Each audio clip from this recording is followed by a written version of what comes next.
Welcome to the day in the life of a pediatric junior doctor's night shift. The day starts off at 7 PM where I wake up from my afternoon sleep and I get ready to cook dinner.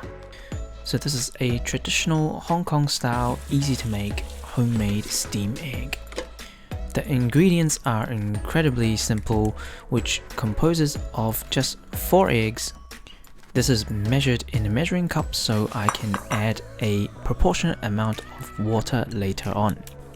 We then add some lukewarm water, make sure to test the water so that it doesn't cook the egg straight away, remove the air bubbles so then it will become all jiggly. So this is cooked along with the rice, and when the rice is done, the egg is done and it is all jiggly as you can see. I've also cooked up some chicken wings and just some steamed vegetables, and we are ready for dinner. This is my favorite dish when I grew up as a child, and now I'm glad that I know how to make it as it is so simple and easy. As we finish dinner, we enjoy a fruit platter consisting of kiwi fruit, persimmons and pears, and watch a bit of Modern Family.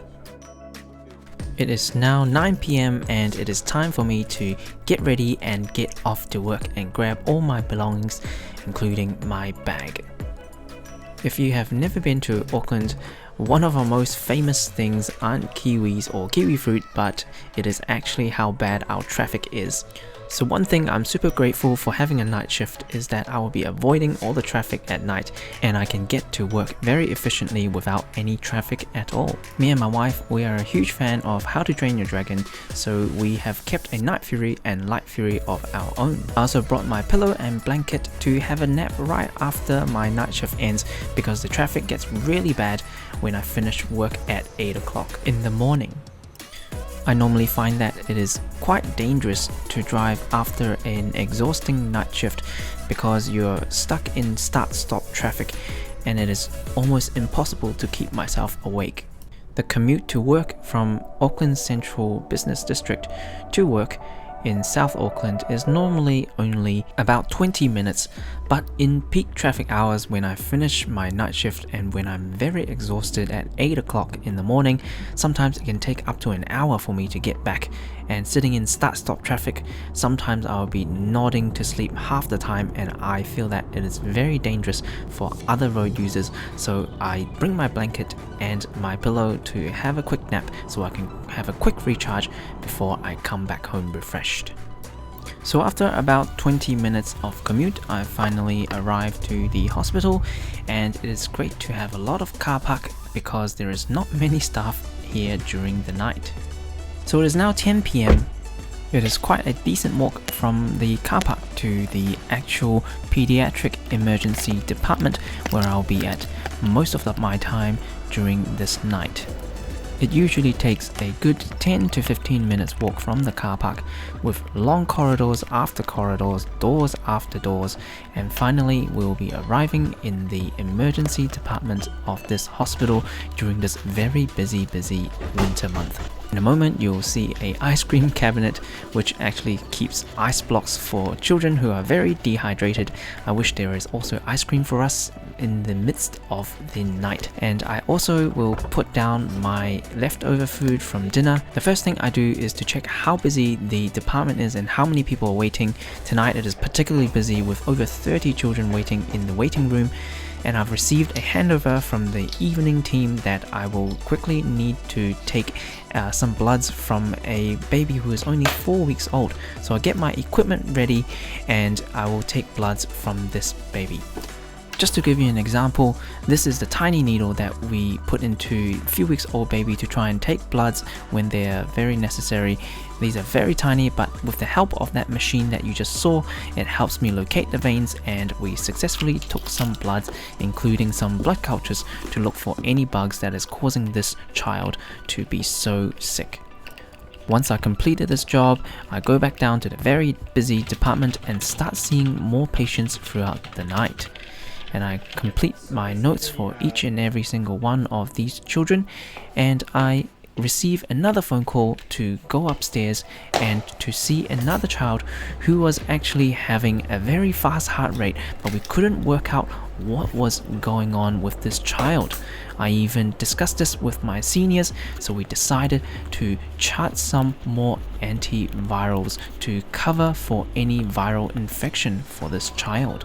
I then document my notes, trying to keep my writing as legible as possible. Then I go back down again once more to see more patients who are waiting in the waiting room. So as you can see, it is now 5 AM and I finally get a little bit of a break.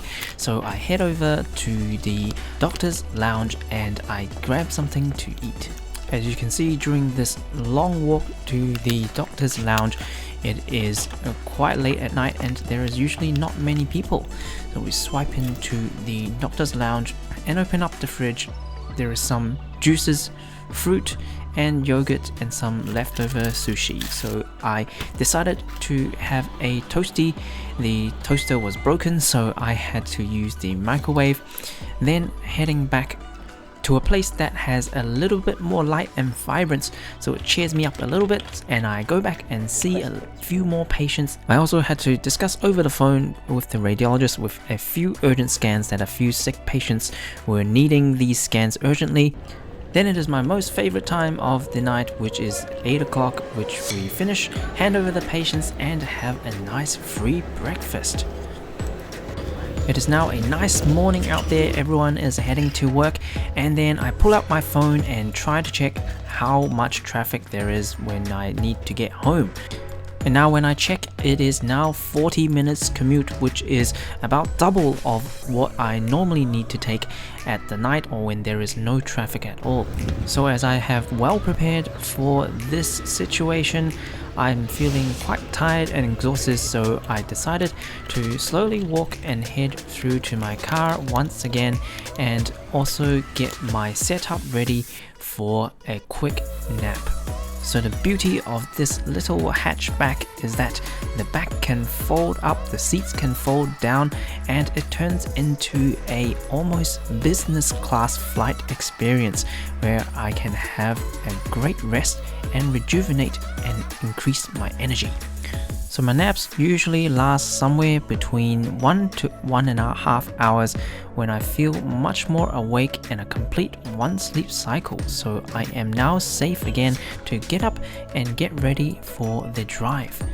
Now I pick up my phone and I check how long I need to get home, and it shows 24 minutes. So I get into the driver's seats, press the start button, and off we go.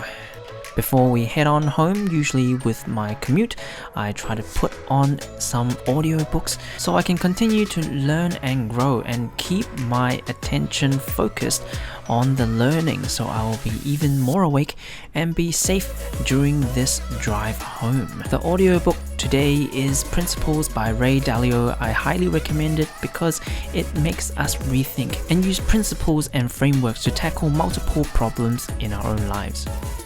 After I had a great breakfast at the hospital, my car decided to be hungry as well, and I decided to fill it up before I head on home.